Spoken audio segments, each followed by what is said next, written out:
one day I walked into a secret room in Statoil. Okay.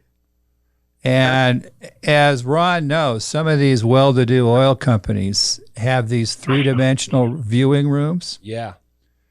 And what they'd done is they had georef this sucker.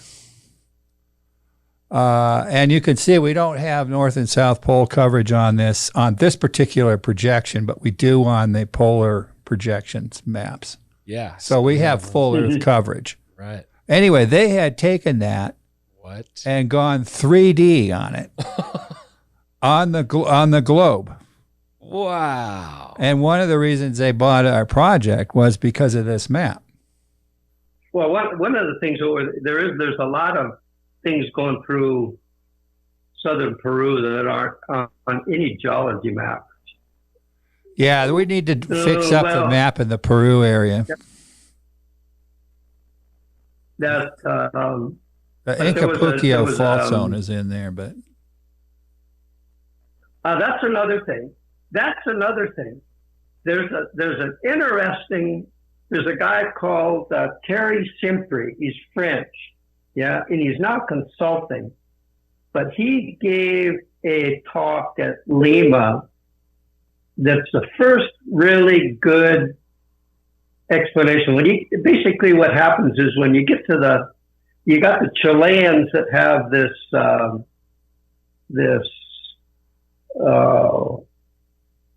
one concept, I guess. They're sort of stuck back in the dark ages.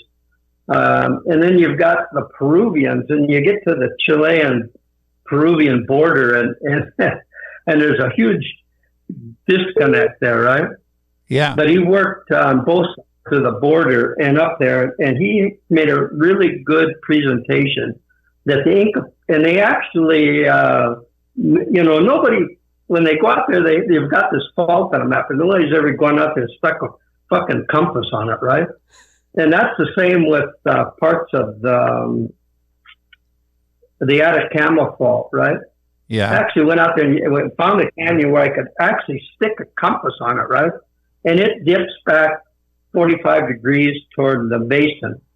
And but the Chileans are all hooked up on these what they call flower structures and reactivated overthrust and stuff like that. Right. They're just like, they're out to lunch.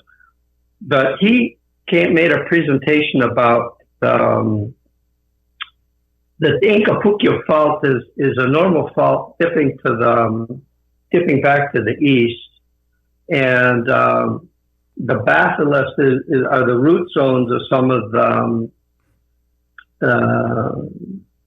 a root zones of some of the porphyries that are there. Well, the other thing is it may be a normal fault now, but it may have originated as a reverse fault.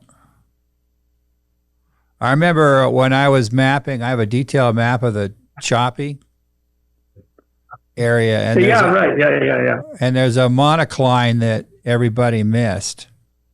But I picked it up on it, and there were several other ones. A clear, obvious structure, and it's on one of the elements of the Incapuquio, and it dips east, and the monocline faces southwest.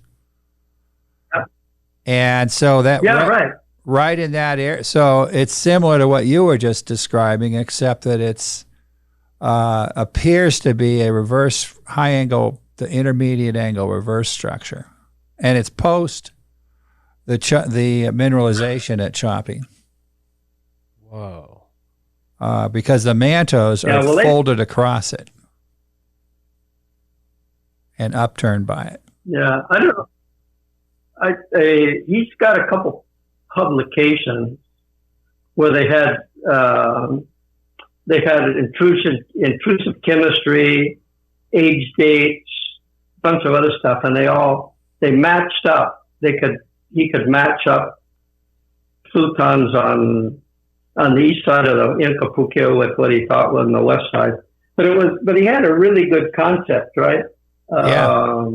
Which a whole different light into this thing, and he took it all the way into into northern Chile, and it stopped, right? But I Well, asked him if I could get a at copy. that big Grand Canyon feature, the deepest canyon in the world, between Peru and northern Chile. Coca Canyon. Coca Canyon. Yeah, Yeah. right.